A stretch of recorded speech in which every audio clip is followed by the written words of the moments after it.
Hi everyone, welcome back into Primetime TV Show. I'm one of your hosts, Barbara Marville Kelly, and back with me today, back by popular demand, is Dennis Kelly, also known as Doc, around the campus here in TV land. Hey!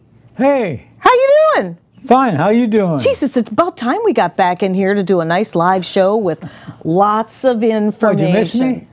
Did I miss you? Yeah. Of course I did. Well, not really, because I was with you when we did a rerun, you know. Never mind. Too much information. Anyway, we're excited about some of the things that we are about to really come rolling out on Primetime in the next few weeks, the next few months, all the way into next year and into next spring.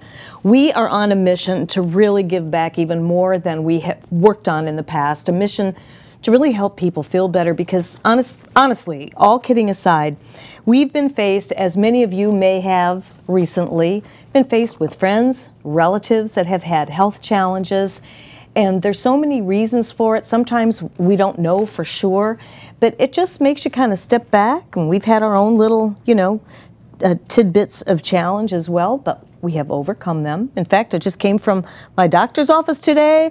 All my blood work came back awesome, so we must kind of be doing something right. Awesome. Right? Absolutely. And the last time you went, your blood work was even way better than mine, but then I expect that from you. So it's a good feeling when you feel like you've been proactive with your health and you're accountable, you dive in and see what you can do to make things better naturally, right? Absolutely. So that's what we've been doing, and I was posting on Facebook over the weekend something that we learned, I would say probably late last week, and I was posting on Facebook about what the health epidemic is for the 21st century. You and I were talking about that, and it comes from the World Health Organization. Do you know what that is? Give me one word. John, give me one word if you can see if you can guess what. No, not stupidity, but what I tell you actually creates stupidity. You know what it is. We've been talking about this for how many years? Ever since we have been together. And now we have it right here in black and white to give you probably the bad news. But we will follow up with the good news on what you can do about it. Go ahead. You have one guess. Stress. Stress. How many times have you heard us talk about stress being the #1 cause for dis-ease and in many times premature death? Stress. And it's not something that we can take lightly today, because not only is it affecting our generations that have had quite a few years on the planet and many years of stress, in and out of stress, but even the good stress, as you call it, the eustress, I mean, that's stress, even though it's good stress. But the different things that this can cause will blow your mind. And that's why I really wanted to talk about this today, because it is something that's on our heart after we see, whether you're in business, whether it's personal relationships, stress can be that cause that puts us in our sick bed, that can cause those heart attacks, and AFib, and different things of that nature. And getting a hold of that, and we like to call us the stress masters, but guess what? Even plumbers have leaky pipes. Do you think that every now and again we may not have a moment where it's like, it's just too much chronic stress all at one time? We know how to deal with it, and we have all the keys, all the tools in the toolbox, but every now and again it builds up and it builds up and it builds up. Yeah, it causes the brain cells to commit suicide. Yes. Excellent. It does. When you stop to think about that, well, you may think that you're dealing with your stresses, but if you really hear what contributes even more so in today's world, it is probably overwhelming. In fact, according to the Centers of Disease Control and Prevention, stress-related disorders and diseases such as heart disease, obesity, and diabetes have been on the rise in the whole population for decades. Additionally, a similar pattern is emerging in the stress-related mental health field, even though we're more connected than ever before in that mind, body, spirit. But do you know one thing that is also causing stress? Loneliness. Loneliness is now considered a major stress factor. And you know, when you stop to think about it, let's think about after we've raised our families, the kids are all grown, maybe they've moved away, or maybe you've lost a spouse or a significant other or a loved one, or maybe you feel like, okay, you've been there, done it all, you've worked, you raised your family, and you're home alone and you have nothing really to look forward to. That can create a major stress factor whether you realize it or not.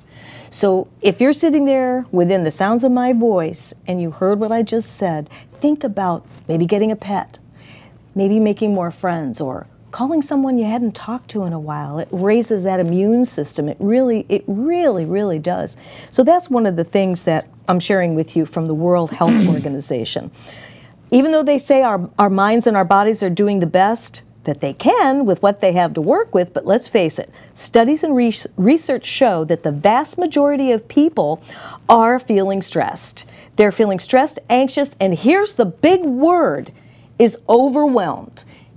You know, I can handle stress, I can handle anxious, but when it becomes overwhelming, that's when I see the red flag. How about you? Absolutely. Overwhelming comes from too much overcare. Caring about this, caring about that, trying to manage and juggle all the different cares we have. Most people try to carry their whole life on their back. That's so sad because you need to stop and take a couple of deep breaths. Those deep breaths that you take during the day could save your life tomorrow. You know, I'm really glad that you say that because for years and years and years, for those of you that know us, my goodness, from all the shows that we did previous to being here at We Beam TV, our definite home away from home, but when we were on the Home Shopping Network and the stress that, you know, we were under there, and when we were selling your book and all the different components that come together that cause that overwhelm, we do what we do because we know it works because it's all validated from Heart Math Institute. You probably heard us talk about that as well. But I have a list of things that is just, it's really going to be disturbing when I share this with you. But the reason being is because we love you. We love people, and this is what our mission is to help as many people as we can because we've been there, we've done it, and we've tested tried and true techniques and principles with ourselves. You overcame cancer last year with melanoma. Good Lord, I'm thinking about sleeping with melatonin. It's all right. And you did that last year, and you have no scar to show it or anything like that. And do you think that might be because you have been taking care of yourself too and doing some alternative supplements and things of that nature that might have had something to do with it? Well, a lot has to do with the attitude, the state of consciousness, and your ability to think positive under negative circumstances. Stress spelled backwards is desserts. Yeah, right. So the key is to become a stress master. You want to get somewhere in life, you want to really be the highest paid people in your company, or you want to really change your life, learn to become a stress master. When you can master stress, you can do anything. Your talents or your whatever you do will be much more positive and much more on a larger scale than your peer pressures. Exactly, and you had to do that when you were getting into the ring. Absolutely. When you were competing in the martial arts, I mean, you really had to keep your stress levels down, and I've never seen anybody so focused as you have been and you are. When you have a task at hand, I mean, your brain goes like right into overdrive when it comes to mastering stress. Yeah, you can't be questioning whether you're going to win or lose. That you're lost already when you do that. Exactly. And you know, it doesn't matter whether you're competing in the martial arts, whether you're competing for that next promotion on your job, whether you're competing in the neighborhood for, you know, some accomplishment that you would like to do. You know, it's all about what your perception is and why are you doing it? What are you doing it for? And I know you did not compete in the martial arts because we needed another 200 trophies, that's for sure, because you should see our office, our home office. My grandson calls it the trophy room because all the walls are lined with trophies. You did it to get a message out there. Yeah, and those trophies were won fighting men that were 15, 20 years younger than me. And the reason I did it was to prove that my concepts of handling stress, being able to reach maximum performance under the most difficult situations. That's the key. It's also being happy. And if you can handle stress, it's so easy to be happy. If you can't handle stress, it's very difficult not to be able to handle happiness. And you know what I find that we do when we do have the stress, no matter what it is, trust me when I tell you, whatever you've gone through, we most likely have as well. But finding that happiness, it's like a happiness meter and like testing yourself. But you know what helps us is we have a sense of humor. It may be kind of crazy sometimes, but it helps break that ice when we're under a tremendous amount of stress, whatever it is. Whether it's a loved one or a friend that's going through crisis. We have friends right now that are going through a healing and health crisis. We pray for them every night. We're there on our hands and knees with our little doggies and their paws, and we're praying for them because we don't want to see our friends hurting and in pain or dealing with things that, you know, is setting them back, whether it's setting them back in business or their personal relationships. So we try to find a sense of humor and you know, find your own way that can really raise your frequency levels, because that we're going to be talking about a little bit. It'll make a big difference in your stress levels. We're going to take a break. When we come back, we have more right here on Not My Chamber TV. Prime time! I really do know where I'm at. I'll be right back.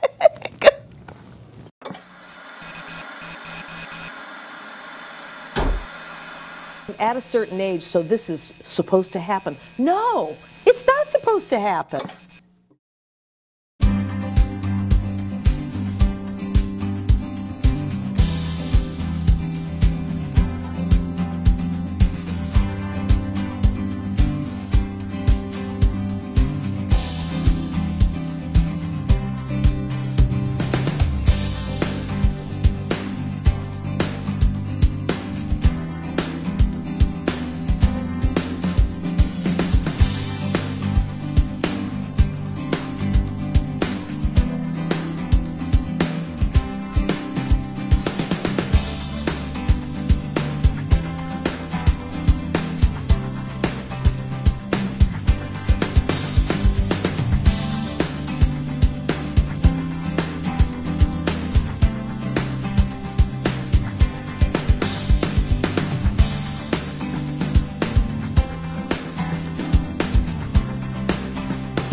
Hi, I'm Jerry from Hot Locks Hair Salon. We are conveniently located at 13414 US Highway 19 in Hudson.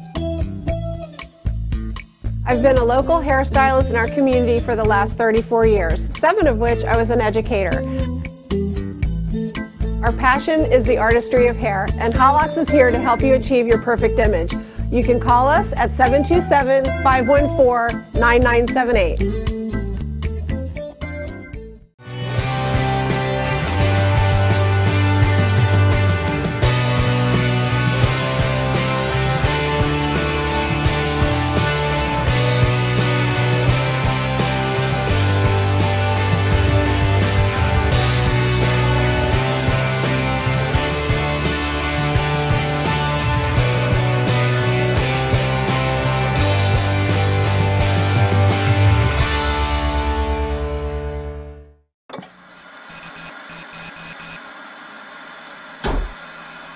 at a certain age, so this is supposed to happen. No, it's not supposed to happen. Hi, everyone. Welcome back into Primetime TV. I remembered where we were. I know you knew where we were. Anyway, we're talking about stress. And I know it's not a fun thing to talk about, but the reason why we're doing this is so we can raise the awareness for you, because stress raises our cortisol levels and can actually be a trigger to put our bodies into a health crisis. I will raise my hand on that.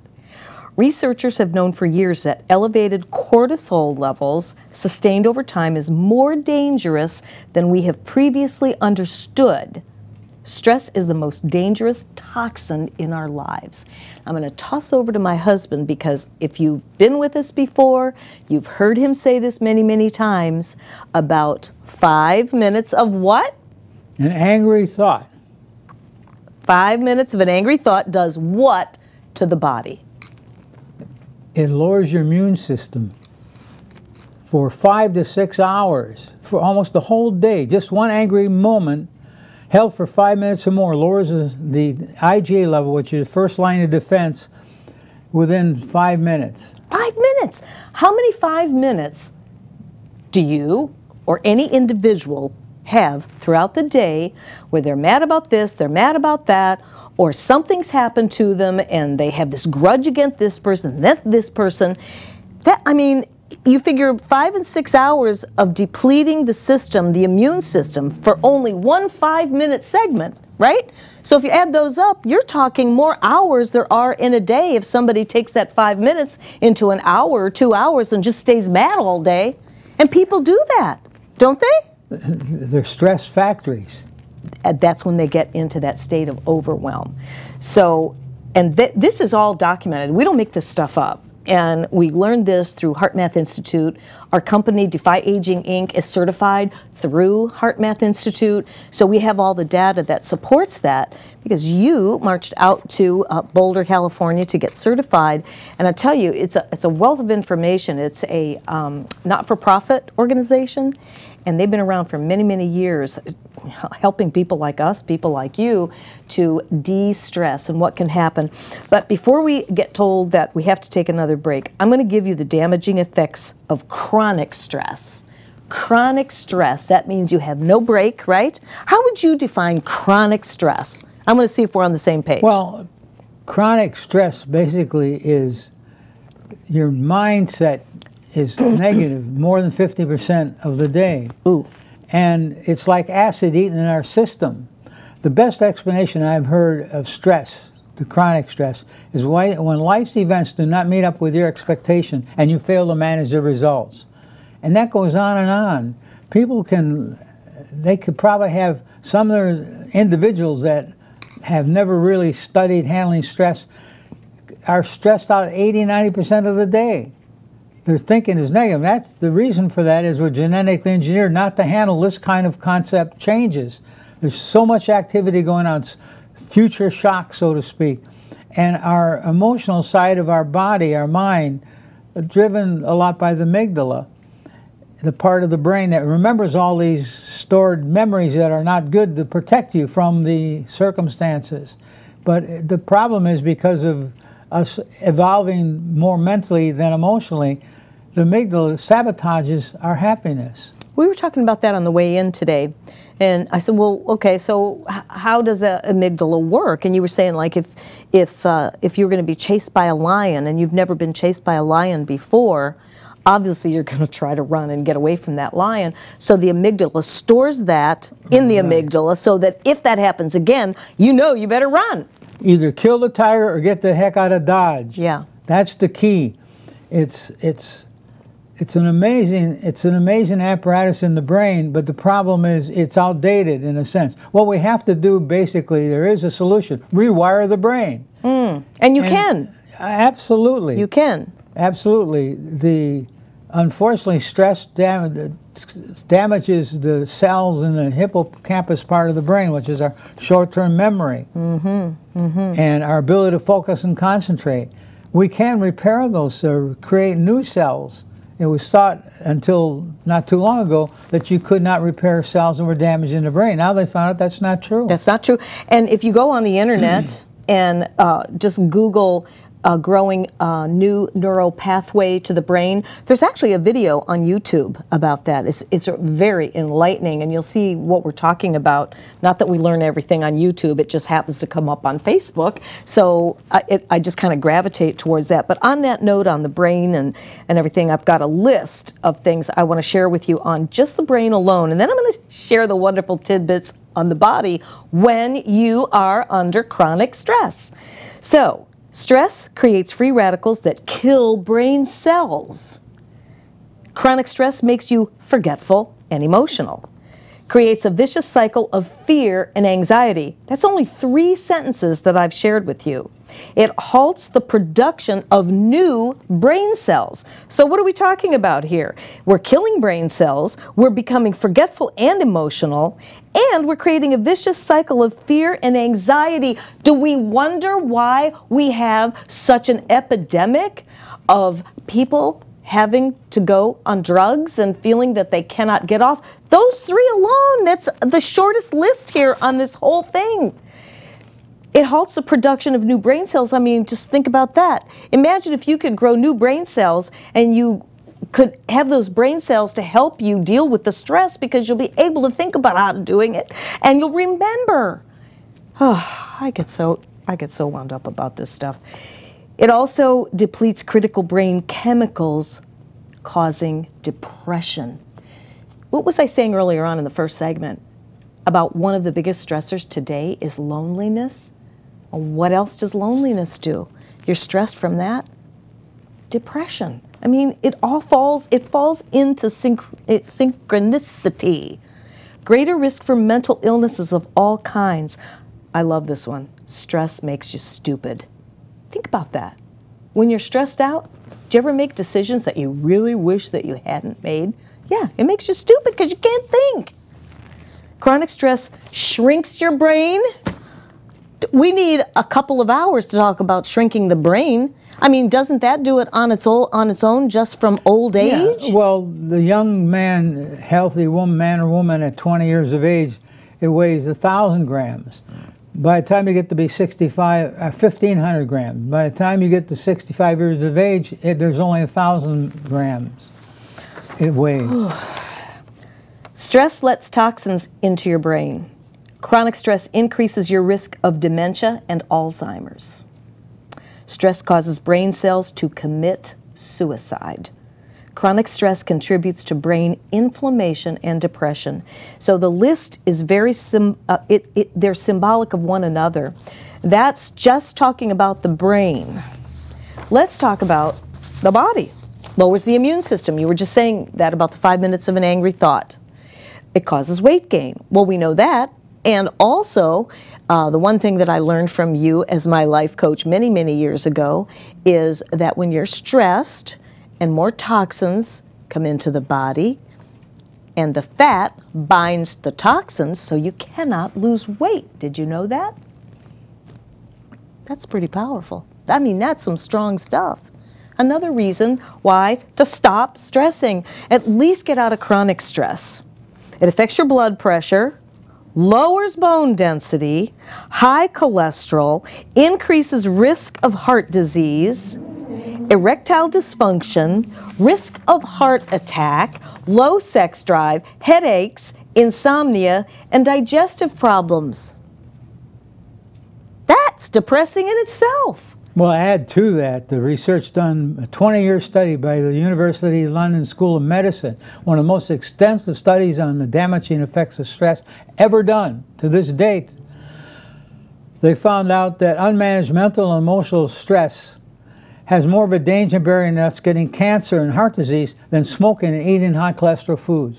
Not handling stress is actually worse than smoking and eating high cholesterol foods. I mean, not that I would recommend you smoke and eat high cholesterol foods, but that's how difficult the damaging effects of stress. And we have several types of stress. We have acute stress, which is the normal stress of everyday happening. And then we have acute, I had a senior moment there.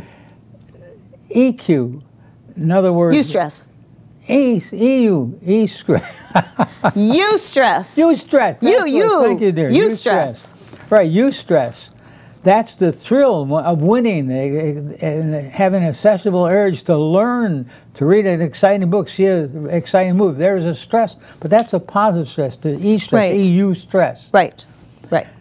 And so you combine all that, and the big problem about when you're stressed out like this, you can't make good decisions. No, you can't.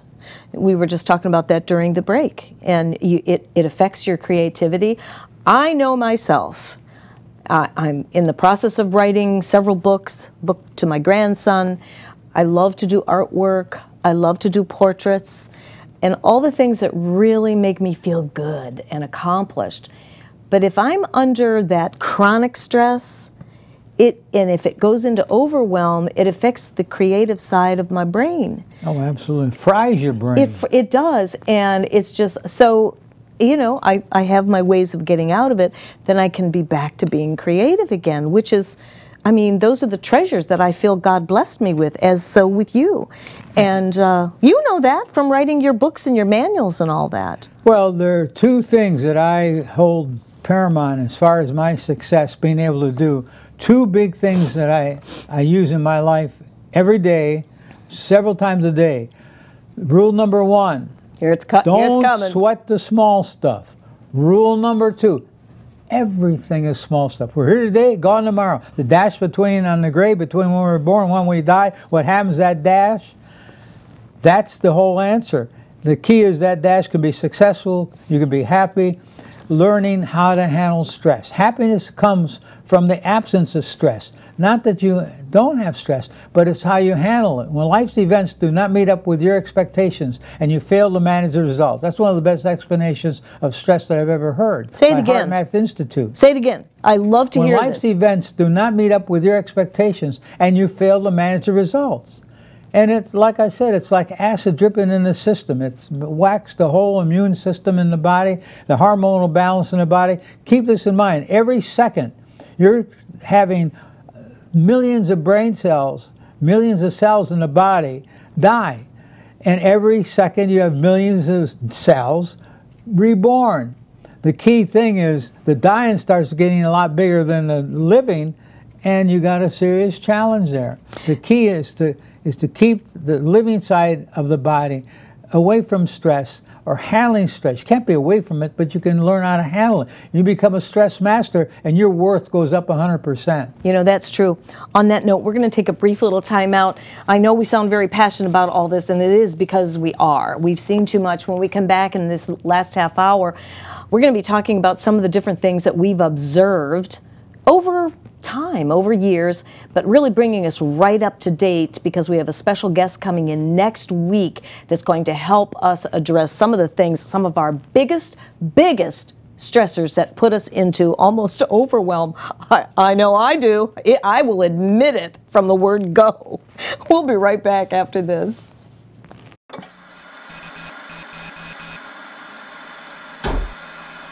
At a certain age, so this is supposed to happen. No, it's not supposed to happen.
Hi, I'm Jerry from Hot Locks Hair Salon. We are conveniently located at 13414 US Highway 19 in Hudson.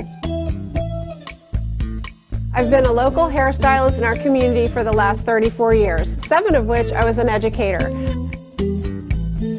Our passion is the artistry of hair, and Hot Locks is here to help you achieve your perfect image. You can call us at 727-514-9978.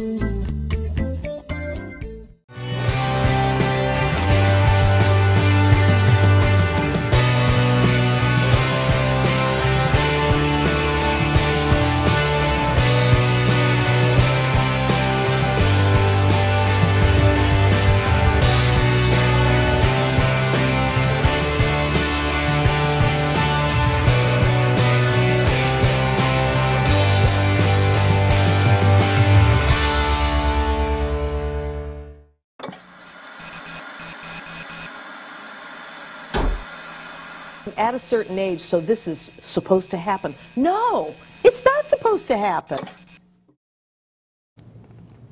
Hi everyone, welcome into Primetime TV. I'm Barbara Marville Kelly, and with me is my partner in crime, Dennis Kelly. Hey. Hi.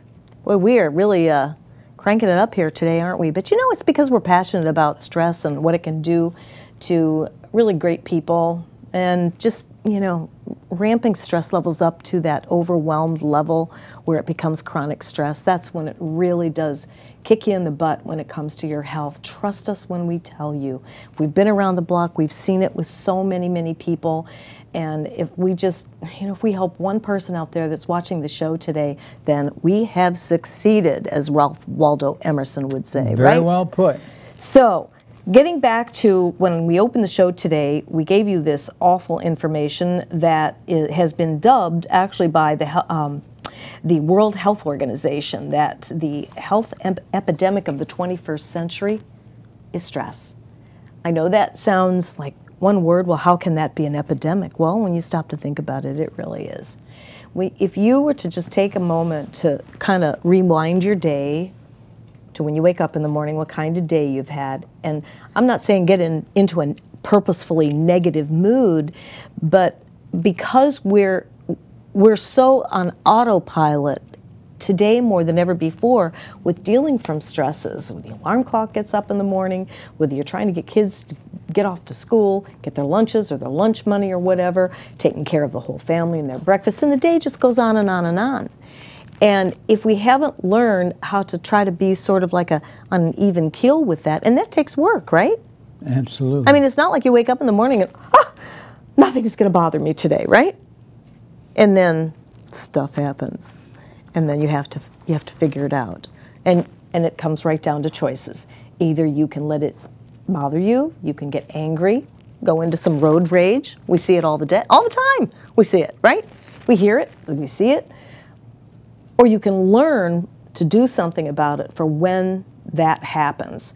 Because when I read this about a health epidemic stemming from stress, it has so many different levels to stress. And everyday stress, we're all going to deal with that. But when it goes into the chronic, that's the part that we really want to try to help you avoid. So I in this last segment, I wanted to, or second to last segment, I'm going to share you with what is really my biggest stress is the computer, social media. This right here, I can't tell you how many dings I had today because of a group message I had all day. But I knew what it was, so I didn't keep running to see what it was. But there is so much. My husband will not pick up his phone unless he absolutely has to use it for an emergency. Is that right? Absolutely. Or make an appointment if you're away from home, right? Well, there are phone calls that are very, very important. Right. It's taking and eliminating all the stuff that doesn't have importance. If it doesn't make you feel good, if it doesn't give you any further education, if it doesn't teach you something or give you some type of benefit, then it's not worth it. That's right. Because time is precious. You can replace money anytime, but you can't replace time. No, you can't. We've said that many times before. Time is our most valuable commodity. And I have slowly over years, after I left my last position, where I was owned by big corporate America, practically, right down to how I wore my hair, all right? And I have been pacing myself over the years, and I can always get better, but I find that if I pace myself and I put everything in the compartment that they need to be, and still having some flexibility, I feel like I can think clearer, and I feel like I've accomplished something. But if I'm waking up in the morning and I'm just going about my day willy-nilly, that doesn't work for me. Now, that doesn't mean that I can't be flexible, but when it comes to different things that maybe aren't my strengths in life, when it comes to electronic media, things like that, I have an announcement to make. We are no longer on AOL. How do you like that? Thanks to John Gaston, who helped me with my Gmail account. You weren't home, and John spent a good little amount of time with me. It's not my strength. But do you know, if you're a baby boomer, I know there's some of you out there that get just like I do. I freeze right up. I totally freeze up because I don't want to make a mistake, because I know that's going to stress me. So I either just don't do it, or I sit there and let it stress me out. I just realized just this morning, I was texting with the what you call that thing, stylus, right? So that I can do it properly. I felt myself actually tensing, holding on to my iPhone that is a mini pizza box here, and my whole shoulder was tensing, and then I've been wondering why my shoulder was aching. So you see what I said? That is what drives me crazy, the digital age.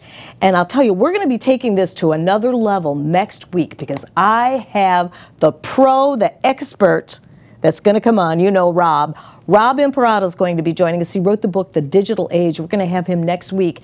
And if you think this is challenging news, wait till you hear what Rob has written in his book, The Digital Age, and you can get that on Amazon too, by the way. Rob, if you're out there, we're doing a shout out for you. But honestly, that's one of my biggest stresses, is the digital age. And for me, I think probably because I wasn't raised with that. So I'm trying to play catch up just enough so that I can do work and raise the awareness for what we're doing and things like that. What's your biggest stress? My biggest stress is other people not living up to what they're expecting, what is expected of them, and not doing anything about it.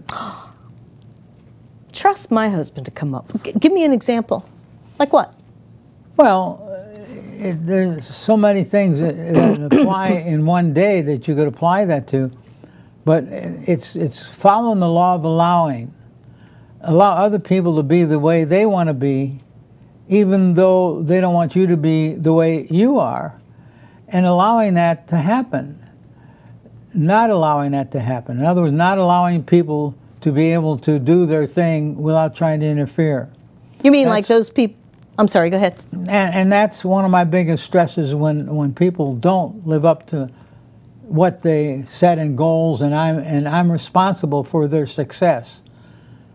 Then that I wouldn't say that it's a stressor, because I usually use that as a positive stress, as a use stress. Positive, negative. Yeah, because then when you can encourage that person to do something with their life, that's one of the greatest feelings. If you want an upper, then help somebody else be an upper, then you automatically go up with them. When I say upper, it's funny, people take drugs to call it an upper. But the upper I'm talking about is life's experiences, life's preparation, the joys of helping someone, encouraging someone to do something with their life. Just like you said, if one life has been easier, because we have lived, we truly succeeded. That's true. And that's what our show is really about. You know, stresses are different for everyone. And I think I'm kind of picking up on what you're saying there about seeing people where they have so much potential, and sometimes they don't even realize it. Or we have those judgmental people out there that feel that they should be telling you what to do, right? Right. Or, well, you should do this, or you should do, you know, nobody really knows what another person is living until they're in their shoes. Is that right? Well, I look at it, most people doing the best they can with what they have to work with. Exactly. That's from a law of the miracles. Yeah, yeah. The study of miracles. Course in Miracles? Yes. Yeah. So I guess what we're trying to say in this show today is to take this stress thing seriously. We're not just picking this out of the sky, saying stress is not good for you. We all know that, but we're trying to take this to a level to where you really take it seriously, but don't overthink it. Do a few things that you can do for yourself. Pacing myself is what has really helped me. Stepping back, saying no a lot. And I started doing that a number of years ago. And I mean, I have friends that are starting to do that too. I have a big 5BA card in my desk, says no. I look at that every day, because learning to say no has a lot to do with keeping stress out of your life. I don't hear you say no very often. Saying yes to things that you don't want just because you're worried that somebody might have their feelings hurt or whatever. The key thing is knowing when to say no. That's and true. saying no more than you say yes. Because too many times it's so easy to say yes because we want to take the short route. Right, and we want to please. We want to please others as well. That's right, and that's a very big stressor. Trying to please somebody that's hard to please. That's why I have the rules that I have as far as don't sweat the small stuff, everything is small stuff. That goes into the category of small stuff. There is so much truth to that saying when you bring that up. Yeah, there is no long stuff. I know. When you really think about it, what you worry about 98% of the time never occurs. You always said that, actually both of our moms, that your mom would worry about what she was going to worry about next, and that was that generation. Do you have parents that kind of did that? Like it was like there was always something to worry about. I got to worry about this and worry about that. She would worry about what she's going to worry about next. Yeah, but you know what? Worry is such a negative emotion. We don't even use that. I mean, this is the only time we use it in our vernacular, in our show, is to try to make a point. Be concerned, yes. In your book, you talk about overcare. Give us an idea on what overcare is. You'll love this. Well, overcaring, especially if it fits with women, because they're the housekeeper of the relationship. And the housekeeper of the relationship, really? Yeah, that's right. Really? Yeah. I never heard that before. Yeah, that's sweet. They help clean up. That's why women outlive men. Somebody has to stick around to clean up the mess. So are you saying that it's the women that were the glue that keeps things together? What they do, the average It's time woman... to go to break. Hold that thought. We'll be right back.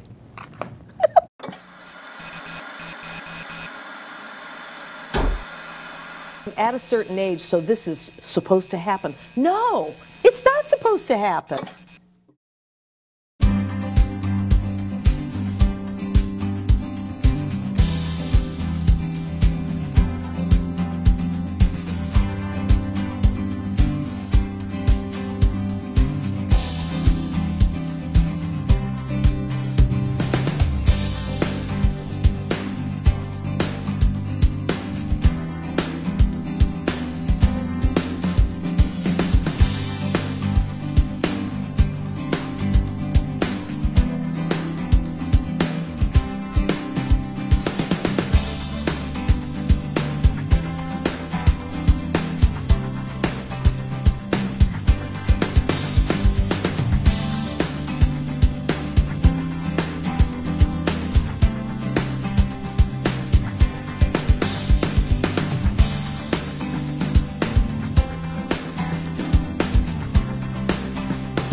Hi, I'm Jerry from Hot Locks Hair Salon. We are conveniently located at 13414 US Highway 19 in Hudson.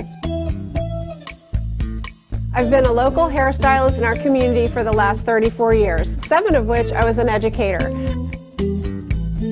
Our passion is the artistry of hair, and Hot Locks is here to help you achieve your perfect image. You can call us at 727-514-9978.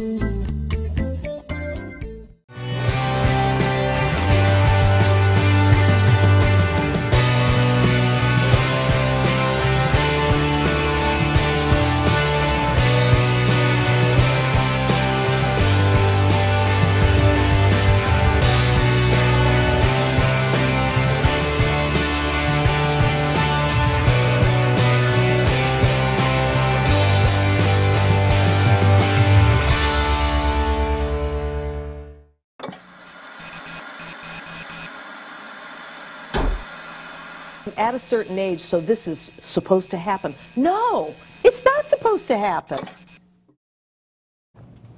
Hi everyone, welcome back into Primetime TV. I'm Barbara Marville Kelly, and with me is Dennis Kelly, my husband, and we're talking about stress.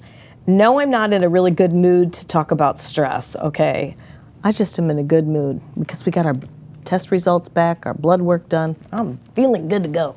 Anyway, so just before we took our break, you were going to be talking about overcare, which is in a chapter of my husband's book, The 6 Steps to the Fountain of Youth.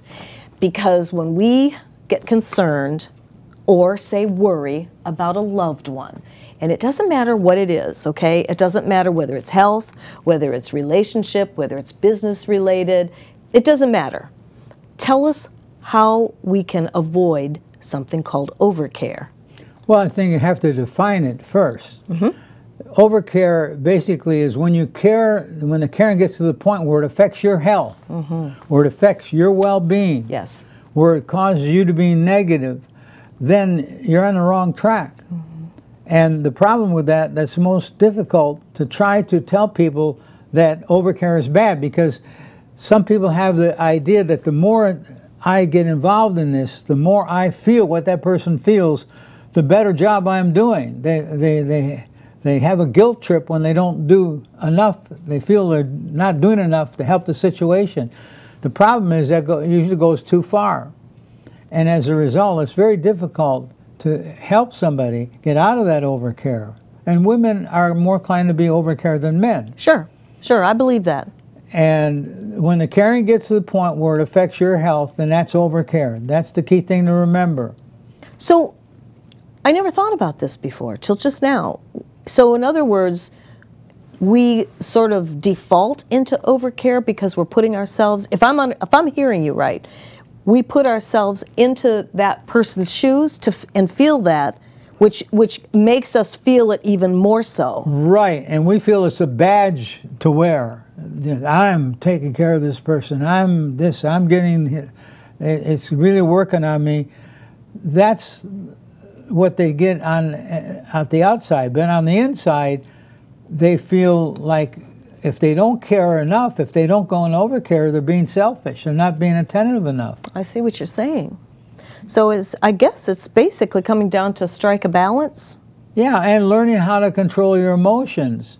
It's having, remember I talked not too many weeks ago about ego drive empathy balance? Yes. The problem you want to stay away from an overcare is sympathy. That's a bad word from the standpoint, a bad mood, a bad frame of mind, because when you're sympathetic, you only magnify the problem.